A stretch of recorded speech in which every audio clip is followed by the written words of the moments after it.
அருமையான விருது நம்ம கேப்டன் மிஸ் பண்ணிட்டாரு. எங்க சார்? தைலாபுரத்தில். ஓ ஆமாம் சார், 80 வகையான பொருள் சாப்பாடை வச்சுருந்தாங்கன்னா பெரிய விருந்தாமா சார். பொதுவாக விருந்து கொடுக்குற கலாச்சாரம் தமிழ்நாட்டில் எங்கே தொடங்கிச்சுன்னா, காமராஜர் இட்லி கூட கொடுக்க மாட்டாருன்னு சொல்லுவாங்க வர்றவங்களுக்கு. எம்ஜிஆர் தான் தொடங்கி வச்ச ரமாபுரம் தோட்டம், போயஸ், அப்புறம் போயஸ் கார்டன். காமராஜர் ஏன் கொடுக்க மாட்டாருன்னா அவருக்கு மட்டும் தான் அவரோட அம்மாவே சேர்த்துக்கிறேன். அதுல அவங்க வேற. இப்போ அது ராமாபுரம் தோட்டத்தில் யார் போனாலும் சாப்பிடலான்னு சொல்லுவாங்க. போயஸ் கார்டனில் ஜெயிலில் யார் விருப்பப்பட்டாங்களோ அவங்க மட்டும் சாப்பிடலாம். எக்ஸாம்பிள் மோடி எல்லாம் விட்ட விருந்தெல்லாம் கொடுத்தாங்க, ராஜீவ்காந்திக்கு எல்லாம் முந்தி கொடுத்துருக்காங்க. இப்போ அந்த விருந்து கலாச்சாரம் தைலாபுரம் தோட்டத்துக்கு போயிட்டுது. பெரிய விருந்துன்னு கேள்வி விஜயகாந்த் மிஸ் பண்ணிட்டாரு. முக்கியமான விஷயம், டாக்டர் ஐயா வீட்டில் விருந்துக்கு போனதில் பேட்டிக்கு போயிருக்கேன், அவரோட பேசியிருக்கிறேன். அங்கே போனால் அப்படி ஒரு உபசரிப்பு, பத்திரிகையாளர்கள் ஒரு தனி கவனிப்பு இருக்கும். டாக்டர் ஐயா மாம்பழம்லாம் இருக்குமா? மாம்பழம் கண்டிப்பாக இருக்காங்களா? சரி சரி, கையோட கொடுத்து அனுப்பிச்சிடுவாங்க. ஆனால் என்னன்னாக்கா நம்ம போனபோது அவர் கேட்குற முதல் இதுவே காஃபி சாப்பிட்டுக்கலாம், டீ சாப்பிட்டுக்கலாம் இல்லை, இளநீர் வந்துடும். தோட்டத்தில் இருந்து வேறு என்ன காஃபி டீ எதுக்கு, இளநீர் தானே. சரி, அதை விட்டுருவாங்க. இதை அந்த அளவுக்கு நல்லா கவனிப்பாங்க போடுறவங்கள. ஓகே, அப்படி இவங்க 2 பேரும் நல்லா கவனிச்சிருக்கிறாங்க. ஆரோக்கியமான சாப்பாடு கொடுத்துருக்காங்க. என்னன்னா ஆரோக்கியமான சாப்பாடு, ஆரோக்கியமான சீட்டை வந்து கிடைச்சதுனால ஆரோக்கியமான உணவு போச்சு. ஆனா கேப்டன் வந்து உங்களுக்கே தெரியும், போன முறை ஆமா அவர் கலைஞர் கருணாநிதி பால் வச்சிருக்கேன் வா, பழம் வச்சிருக்கேன் வா, பழத்தோட வா, பால் வச்சிருக்கேன்னு ரெடியா இருந்தாரு. அந்த பாலம் அவருக்கு மிஸ் பண்ணிட்டாரு. இப்ப இந்த விருதையும் மிஸ் பண்ணிட்டாரு. என்னுடைய கவலை என்னன்னாக்க கேப்டன் இந்த முறையும் மிஸ் பண்ணிடுவாரா சார்? விஜயகாந்தோட கட்சி தொடங்கும் போது உங்களுக்கு தெரியும், நீங்க ஒரு விஷயம் உண்மையிலே ஒத்துக்கிடணும்.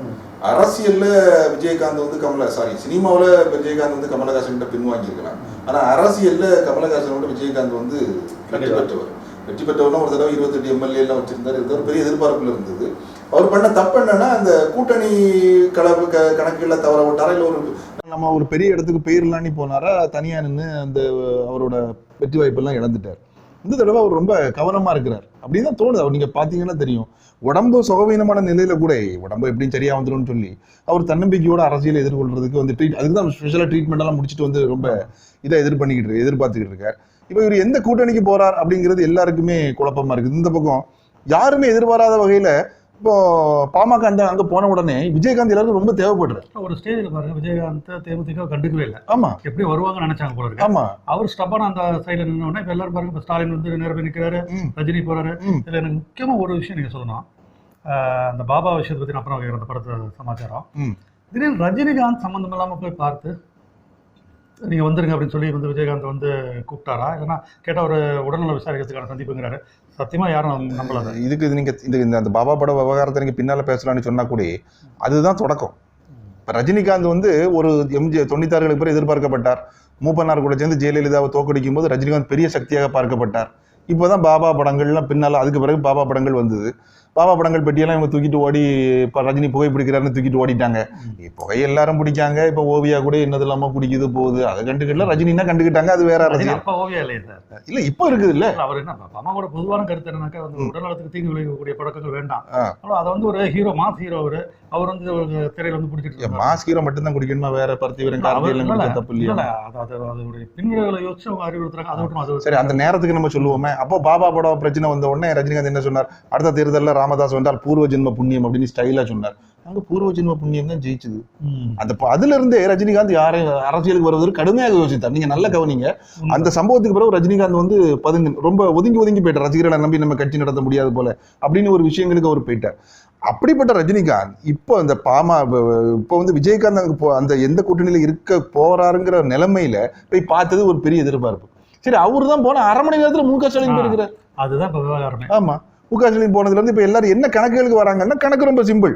பாமக இருக்கிற பக்கத்துக்கு விஜயகாந்த் அனுப்பிடக்கூடாது. ஏன்னா நம்ம முந்தி கூட சொன்னீங்க, நம்ம ரஜினிகாந்த் வந்து பின்வாங்கிட்டார். ஆனா விஜயகாந்த் ஜெயிச்சார். விருத்தாச்சலத்திலே போய் ஜெயிச்சுட்டு வந்தார் சார். பாமக கோட்டைகள், அந்த கோட்டையை உடைச்சு ஜெயிச்சுட்டு வந்ததுனால இப்ப இவங்களுக்கு என்னன்னா, நம்ம கிட்ட இப்போ இவங்க ரெண்டு பேரையும் அந்த பக்கம் ஓட்டிங்கன்னா எல்லாம் அமைங்கி போவோம்.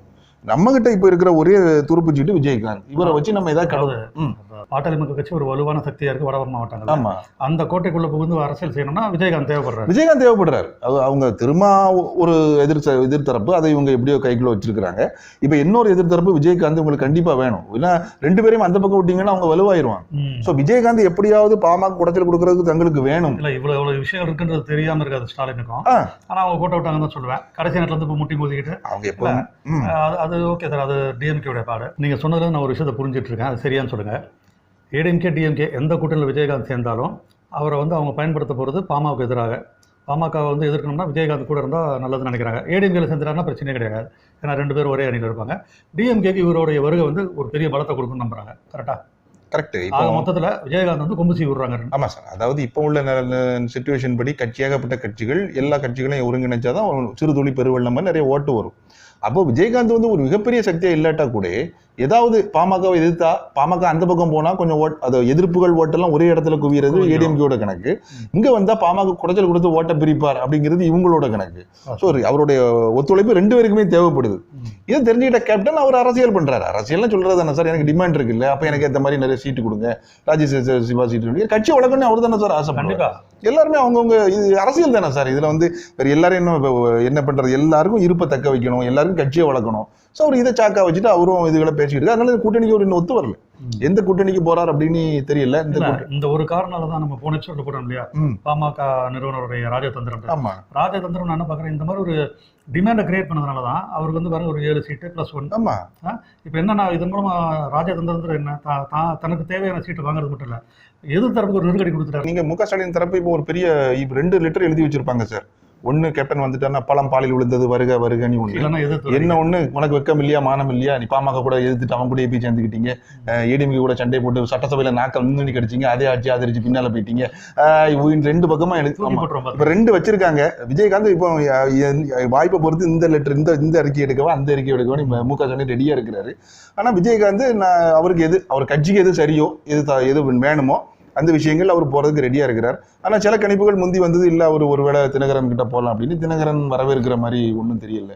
அவர் தனிக்காட்டு ராஜாங்கிற மாதிரி சிங்கம் தனியா போற மாதிரி அவர் போக்குல நடந்துகிட்டு இருக்கிறார். ஒருத்தர் விஜயகாந்த் எப்பவுமே அவருக்கு ஒரு ஓட்டு வங்கி முதல்ல இருந்தது, அப்புறம் நல்லா வளரவும் செஞ்சார். ஒரு கட்டத்துல என்னோட முழு பலத்தை காட்ட போகிறேன்னு தனியா போய் நின்று இந்த அரசியல் கணக்கீடுகளை பாக்குற போது ஒரு விஷயம் வந்து தெளிவா தெரியுது. இந்த எலெக்ஷன்ல பாட்டாளி மக்கள் கட்சி ஜெயிச்சதுன்னு சொன்னாக்கா அவங்க அந்த பழைய சக்தியோட வந்துருவாங்க, மீண்டும் வந்துருவாங்க.